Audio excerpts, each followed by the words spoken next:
Hello बच्चों। आज हम लोग इस वीडियो लेक्चर में चार्ज चार्ज डिस्ट्रीब्यूशन को पढ़ेंगे।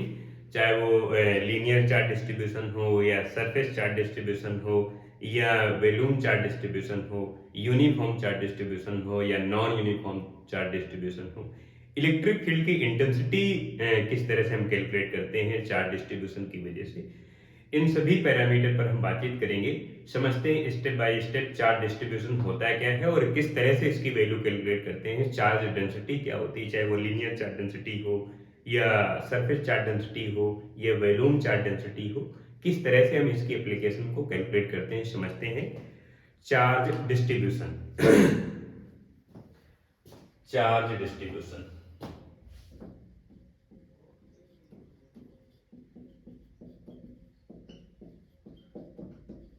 चार्ज डिस्ट्रीब्यूशन चार्ज डिस्ट्रीब्यूशन का मतलब होता है चार्ज को फैला देना, किसी जगह पर बांट देना, वितरित कर देना, चारों तरफ लगा देना, फैला देना।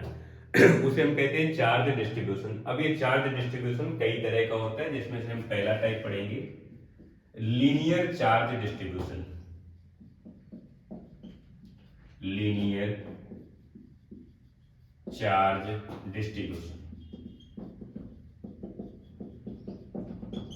ये जो चार्ज डिस्ट्रीब्यूशन है ये दो तरह का होता है, एक तो यूनिफॉर्म चार्ज डिस्ट्रीब्यूशन और एक non uniform charge distribution. Uniform charge distribution का मतलब यूनिफॉर्म चार्ज डिस्ट्रीब्यूशन और दूसरा non uniform charge distribution. Uniform charge distribution का मतलब है चार्ज को हम डिस्ट्रीब्यूट करें तो हर एक जगह पर किस बॉडी पर हम चार्ज को डिस्ट्रीब्यूट कर रहे हैं, जिस बॉडी पर चार्ज को डिस्ट्रीब्यूट कर रहे हैं उस बॉडी की हर एक जगह पर चार्ज का अमाउंट सेम हो तो उसे कहते हैं uniform charge distribution. Suppose that ये हमारे पास एक रॉड है, इस रॉड पर हमें चार्ज को डिस्ट्रीब्यूट करना है और यूनिफॉर्म चार्ज डिस्ट्रीब्यूट करना है। तो यूनिफॉर्म चार्ज डिस्ट्रीब्यूट का मतलब है हर जगह पर चार्ज का जो अमाउंट होगा वो सेम होगा। कोई इस तरह की कोई रॉड है, यहाँ पर हम यूनिफॉर्म चार्ज डिस्ट्रीब्यूट करें तो इस तरह से चार्ज को डिस्ट्रीब्यूट करेंगे। कोई स्फीयर है और इसमें हमें चार्ज को डिस्ट्रीब्यूट करना है तो इस तरह से डिस्ट्रीब्यूट करेंगे। इसके केवल सरफेस पर डिस्ट्रीब्यूट हो रहा है, लेकिन ये यूनिफॉर्म चार्ज डिस्ट्रीब्यूशन है। कोई इस तरह का स्फीयर है, सॉलिड स्फीयर है, इंसुलेटिंग है, अब इसमें चार्ज इस तरह से डिस्ट्रीब्यूट होगा, इसके पूरे वॉल्यूम पर इस तरह से चार्ज डिस्ट्रीब्यूट होगा। तो इस तरह के चार्ज डिस्ट्रीब्यूशन को हम कहते हैं यूनिफॉर्म चार्ज डिस्ट्रीब्यूशन। ये यूनिफॉर्म चार्ज डिस्ट्रीब्यूशन है। अगर हम लोग नॉन यूनिफॉर्म चार्ज डिस्ट्रीब्यूशन को देखेंगे तो नॉन यूनिफॉर्म चार्ज डिस्ट्रीब्यूशन ये कहता है कि चार्ज का जो अमाउंट है मटेरियल के हर एक जगह पर एक जैसा नहीं है, यानी इक्वल डिस्ट्रीब्यूट नहीं है। कहीं पर चार्ज का जो अमाउंट है वो कम है और कहीं पर चार्ज का अमाउंट ज्यादा है। जैसे कहते हैं कि ये हमारे पास एक बॉडी है और इसमें हमें यूनिफॉर्म चार्ज को डिस्ट्रीब्यूट करना है, तो यूनिफॉर्म चार्ज को डिस्ट्रीब्यूट इस तरह से करते हैं कि हर जगह पर चार्ज का जो अमाउंट है वो हमें इक्वल रखना है। अगर इक्वल रहेगा तो यूनिफॉर्म कहेंगे, यूनिफॉर्म चार्ज डिस्ट्रीब्यूशन। अगर हमें नॉन यूनिफॉर्म चार्ज डिस्ट्रीब्यूशन को पढ़ना है, नॉन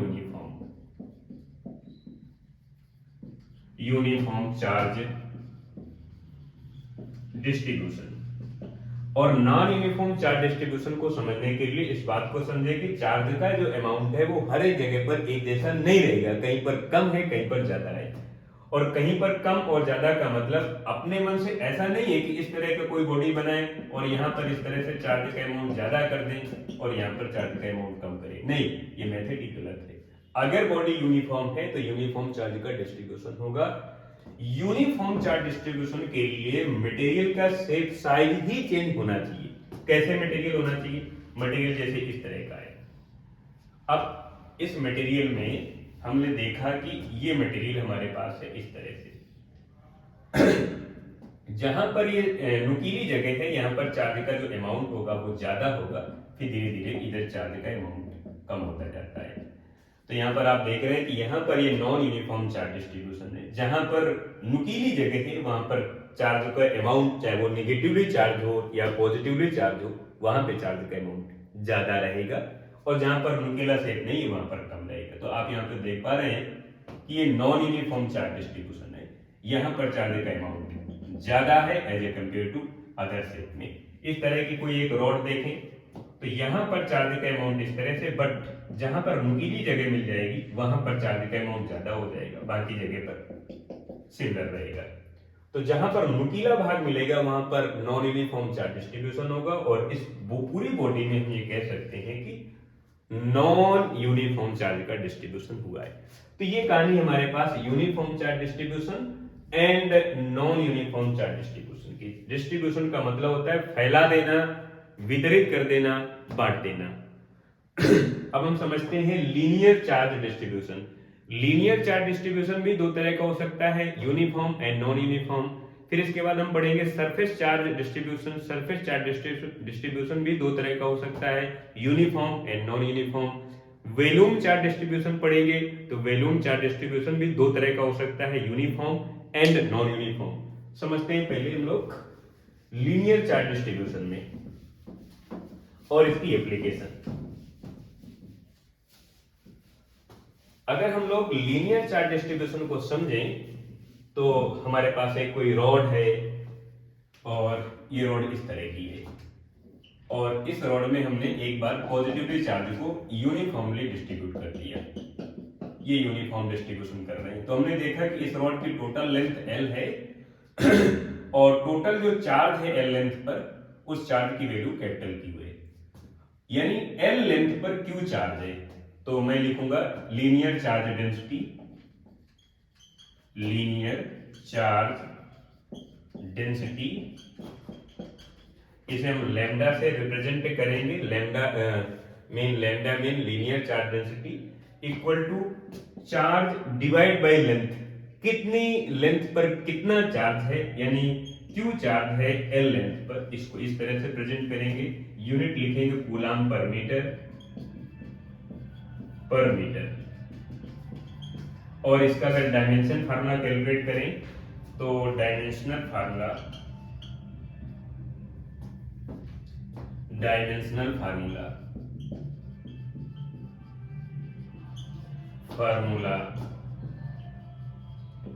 आप देख पा रहे हैं कि कूलम का डायमेंशन फार्मूला 80 लिखेंगे एंड 80 डिवाइड बाय लेंथ का L लिखेंगे, तो ये फाइनली हो जाएगा ATL-1।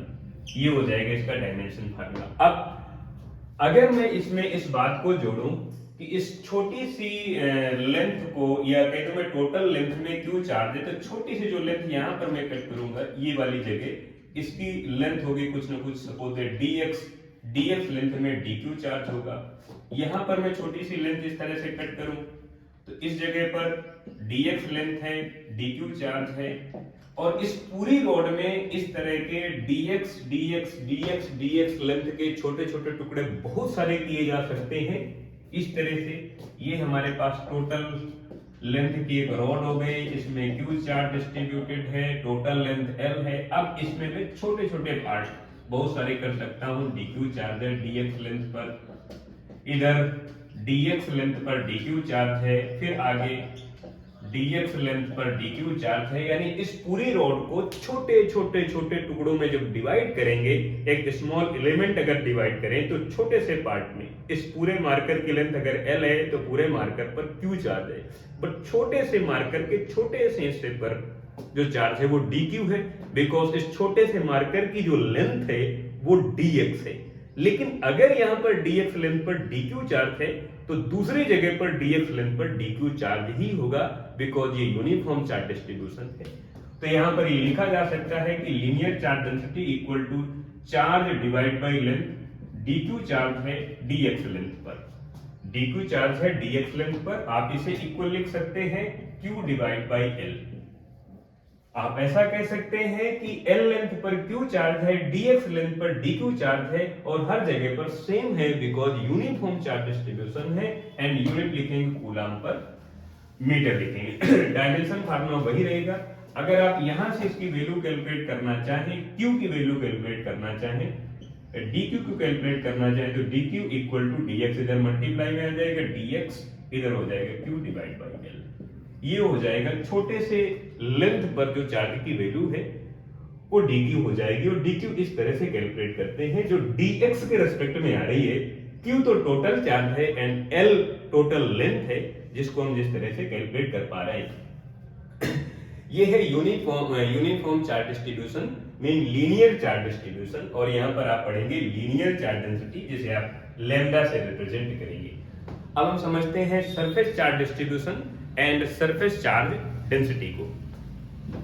समझते हैं surface charge distribution and surface charge density, देखते हैं।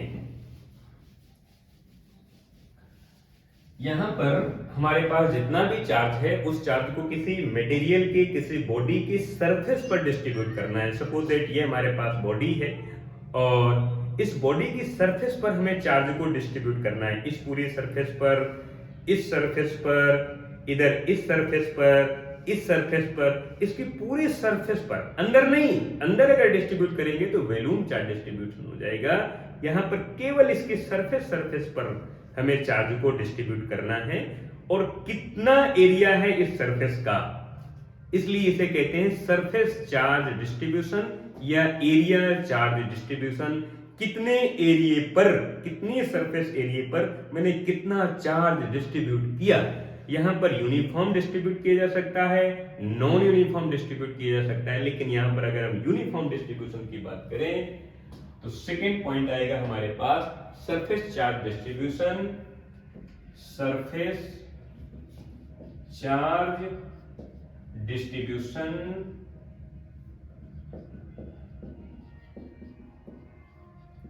या आप इसे कहते हैं एरिया चार्ज डिस्ट्रीब्यूशन।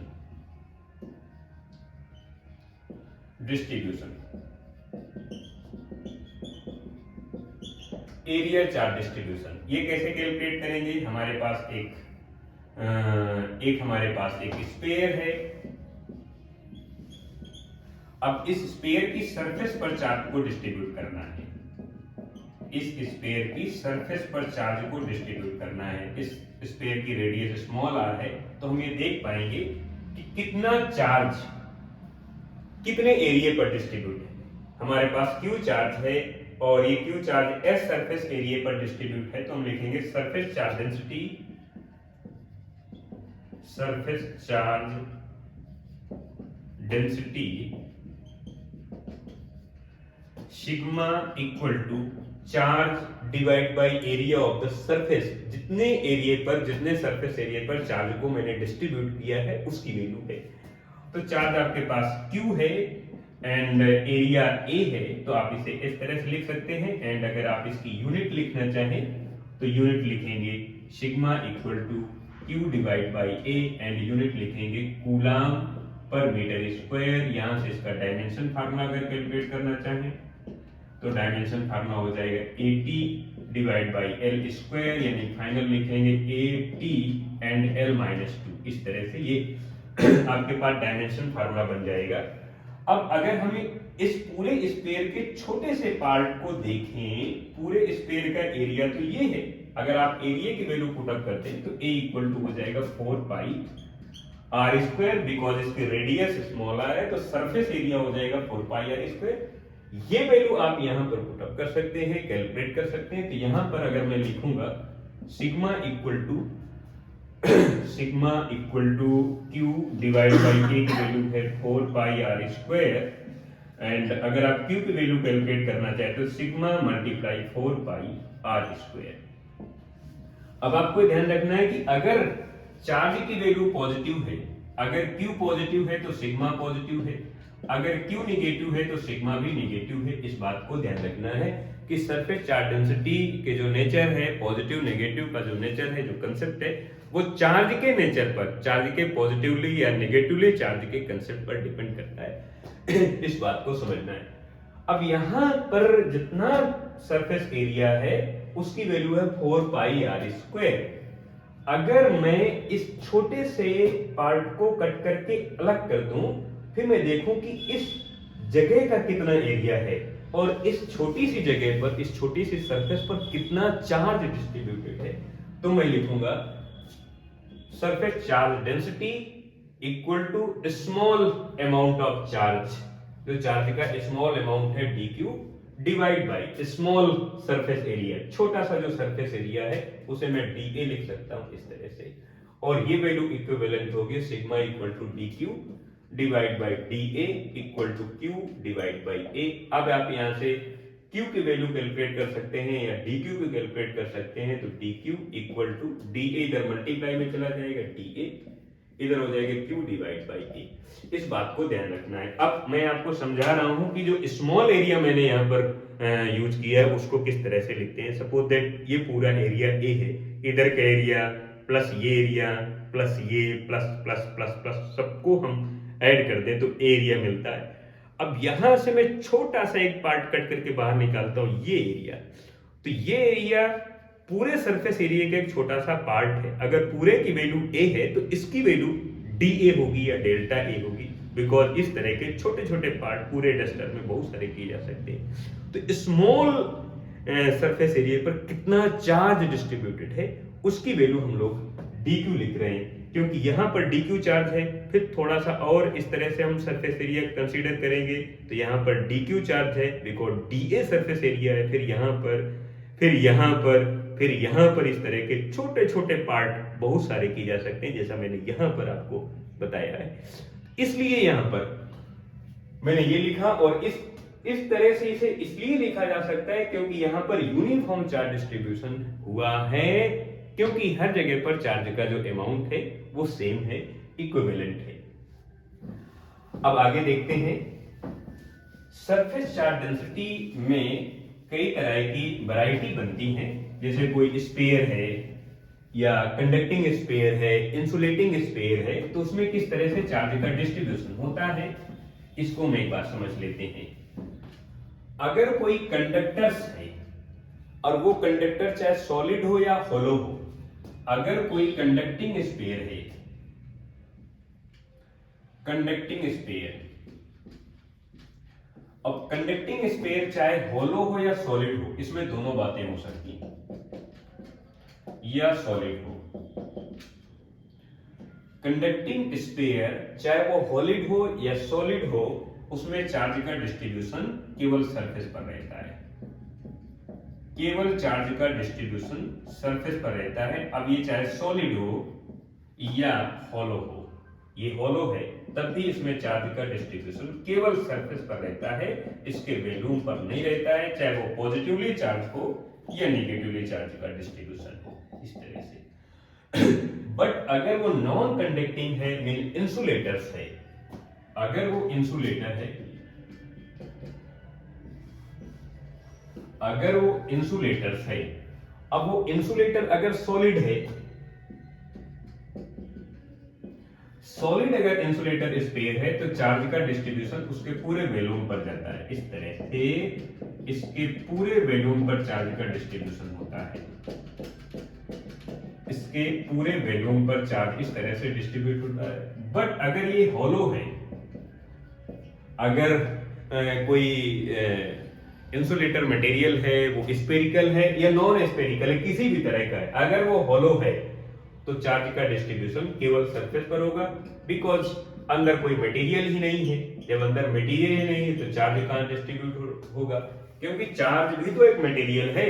चार्ज तो इलेक्ट्रॉन में होता है, चार्ज प्रोटॉन में होता है, चार्ज क्वार्क में होता है। जब इलेक्ट्रॉन ही वहां पर नहीं है, माने मटेरियल ही नहीं है, तो चार्ज फिर किस बात का, तो चार्ज होना जरूरी है।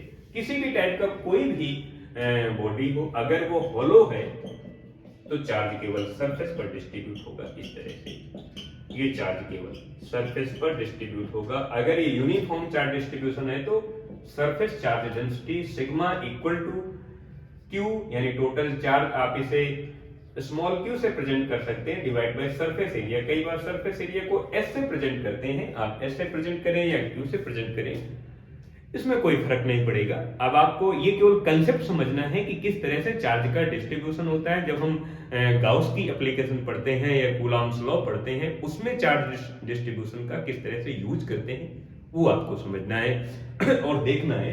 अगर आपका कंसेप्ट क्लियर हो गया है कि चार्ज का डिस्ट्रीब्यूशन किस तरह से होता है, किस टाइप की बॉडी में किस टाइप का चार्ज डिस्ट्रीब्यूशन होता है, तो आपका कंसेप्ट चार्ज डिस्ट्रीब्यूशन के लिए क्लियर हो जाएगा। फिर आपको गाउस की एप्लीकेशन हो या कूलॉम्स हो या इलेक्ट्रिक फील्ड इंटेंसिटी हो या इलेक्ट्रिक फ्लक्स हो, ये इससे रिलेटेड जो जितनी भी एप्लीकेशन है वो आपको क्लियर हो जाएंगे, आपका इसमें डाउट क्लियर हो जाएगा, कंसेप्ट क्लियर हो जाएगा। अगर कंसेप्ट क्लियर नहीं हुआ तो आपको न्यूमेरिकल प्रॉब्लम में दिक्कत आएगी, न्यूमेरिकल नहीं सॉल्व कर पाएंगे। न्यूमेरिकल किस तरह से सॉल्व करते हैं मैं आपको उसका एक मेथड बताऊंगा, उससे आपका जो न्यूमेरिकल प्रॉब्लम की जो कठिनाई है, जो डाउट्स हैं वो कंफर्म हो जाएंगे, डाउट नहीं बचेंगे और आप न्यूमेरिकल में बेहतरीन ढंग से उसको सॉल्व कर पाओगे। न्यूमेरिकल की लैंग्वेज किस तरह से रीड आउट करते हैं, किस तरह से न्यूमेरिकल में दी गई वैल्यू को रजिस्टर करते हैं, डायग्राम कैसे बनाते हैं, इन सभी बातों पर एक मैं अलग से वीडियो लेक्चर बनाऊंगा। अभी हम लोग समझते हैं volume charge distribution. Volume charge distribution में हमारे पास चार्ज जो होता है उसे हम पूरे वॉल्यूम पर डिस्ट्रीब्यूट करते हैं। जो भी मटेरियल है उस मटेरियल के पूरे वॉल्यूम पर चार्ज को डिस्ट्रीब्यूट करते हैं। Third number, volume charge distribution. Volume charge distribution का मतलब हमारे पास जितना भी चार्ज है, जितने भी अमाउंट का चार्ज है, उस चार्ज को हम लोग पूरे वॉल्यूम पर डिस्ट्रीब्यूट करते हैं इस तरह से। ये यूनिफॉर्म डिस्ट्रीब्यूशन हो सकता है या नॉन यूनिफॉर्म डिस्ट्रीब्यूशन हो सकता है, इस बात को ध्यान रखना है। और इसकी रेडियस अगर r है, q चार्ज है, ये रेडियस है, तो हम इस बात को देखेंगे कि volume charge density, volume charge density, volume charge density जिसे आप रो कहते हैं, equal to total charge divide by total volume. तो टोटल चार्ज आपके पास Q है, टोटल वॉल्यूम V है, और आप स्पेयर का यूज कर रहे हैं तो स्पेयर का वॉल्यूम लिख सकते हैं Q डिवाइडेशन 4/3 पाई R3, ऐसा लिख सकते हैं, ये वैल्यू लिख सकते हैं। अब इसे और अगर थोड़ा सा कैलकुलेट करने की कोशिश करें तो 3 ऊपर चला जाएगा, तो हो जाएगा rho means volume charge density equal to 3 times Q divide by 4 pi R3 हो जाएगा, 4 पाई R3 हो जाएगा। इस तरह से आप इसे कैलकुलेट कर सकते हैं। अब अगर इस पूरे वॉल्यूम, पूरे स्पेयर की जो वॉल्यूम है, वॉल्यूम की वैल्यू है 4/3 पाई R3 है, और इस पूरे वॉल्यूम पर इतना चार्ज डिस्ट्रीब्यूटेड है, तो मैं इस छोटे से पार्ट को यहाँ पर मैं अलग करूंगा, ये पार्ट, और इसको मैं अलग कर पाऊं अगर, तो इस छोटे से स्पेयर, एक बड़े से स्पेयर को कट करके छोटा सा स्पेयर मैंने अलग कर लिया, और छोटा सा स्पेयर ये है, और इस स्पेयर का वॉल्यूम पूरे स्पेयर का एक छोटा सा भाग है, और अगर पूरे स्पेयर का वॉल्यूम V है तो इस स्पेयर का जो वॉल्यूम होगा वो dV होगा, और dV V के कंपेयर में कम होगा, और इस पर जो चार्ज होगा वो dQ होगा, और dQ की जो वैल्यू होगी वो Q के कंपेयर में कम होगी। तो इसे इस तरह से लिखा जा सकता है, क्योंकि ये यूनिफॉर्म चार्ज डिस्ट्रीब्यूशन हुआ है इसलिए volume charge density equal to total charge Q divide by total volume V equal to small amount of charge divide by small value of volume dV, इस तरह से लिख सकते हैं। और आप अगर यहां से dQ की वैल्यू कैलकुलेट करना चाहते हैं तो dQ इक्वल टू dV के इधर मल्टीप्लाई हो जाएगा, तो dV इधर हो जाएगा Q डिवाइड बाई V, और Q बाई V की वैल्यू आपके पास पहले से ही है, आप इसे रो लिख सकते हैं, तो इसकी जगह आप लिख सकते हैं dV, इधर हो जाएगा रो, और रो की वैल्यू आपके पास पहले से ही है, इसको मैं लिख देता हूं dV, और इधर हो जाएगा 3Q divide by 4 pi R3 हो जाएगा। ये आपके पास स्मॉल अमाउंट ऑफ चार्ज की वैल्यू आ गई, कितना चार्ज इस छोटी सी जगह पर डिस्ट्रीब्यूट हुआ है। इस वीडियो लेक्चर में हमने चार्ज डिस्ट्रीब्यूशन की तीनों एप्लीकेशन पढ़ी। अगले वीडियो लेक्चर में इलेक्ट्रिक फील्ड को समझेंगे और उसकी इंटेंसिटी को समझेंगे।